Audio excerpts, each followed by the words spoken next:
assistons à de sombres manœuvres pour nous en coller jusqu'en 2027.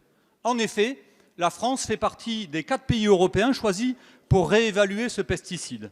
Début 2018, le gouvernement adresse donc une saisine à l'ANSES, l'Agence nationale de sécurité sanitaire, pour qu'elle lance des études indépendantes. C'est à ce moment que les embrouilles commencent.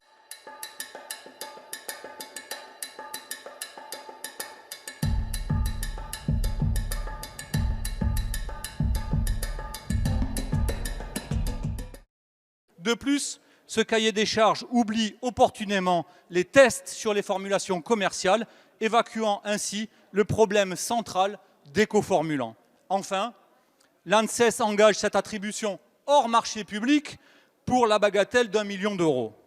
Tout cela sent à plein nez le conflit d'intérêts, voire la collusion d'intérêts. Monsieur le Premier ministre, quand allez-vous mettre fin à ces méthodes opaques au cœur même de l'ANSES, méthode qui jette un discrédit définitif sur cette agence nationale? Quand allez-vous mettre fin à ces manigances qui ont pour but de faire perdurer l'épandage de ces Monsieur le pesticides député. La qui nous parole est à empoisonnent? Monsieur Didier Guillaume.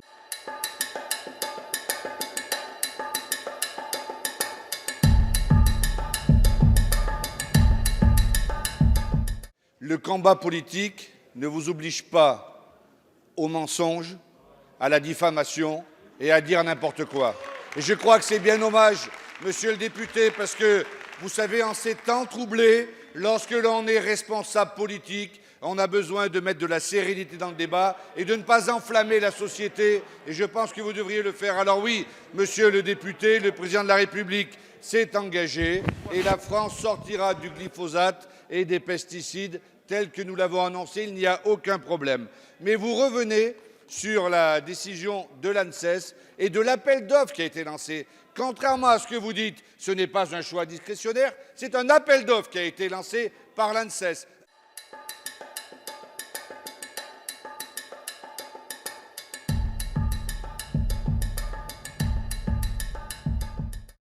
Mais il faudra, vous avez sûrement raison en posant votre question, d'évoquer la suite, compte tenu aujourd'hui que les appels d'offres sont de plus en plus pointus, compte tenu du nombre de molécules qu'il faut traiter, de moins en moins d'équipes pluridisciplinaires et de consortiums peuvent y répondre. Il faudra sûrement faire en sorte que l'ANSES et d'autres instituts indépendants sur lesquels il ne faut pas remettre l'indépendance en cause, parce que si alors on remet en cause l'indépendance de ces instituts, je suis au regret de vous dire qu'on n'est plus dans la rationalité, cela se rapproche de l'obscurantisme.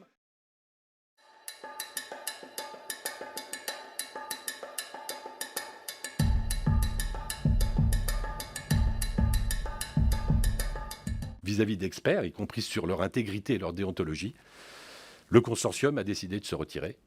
Et la coordination du consortium a décidé de se retirer, considérant que, d'une part, les climats de sérénité n'étaient pas réunis pour avoir un débat scientifique serein sur cette question de la toxicité du glyphosate, et que, d'autre part, il y avait déjà suspicion sur les données qui pourraient être produites, quel que soit le résultat, et que donc ce serait inutile.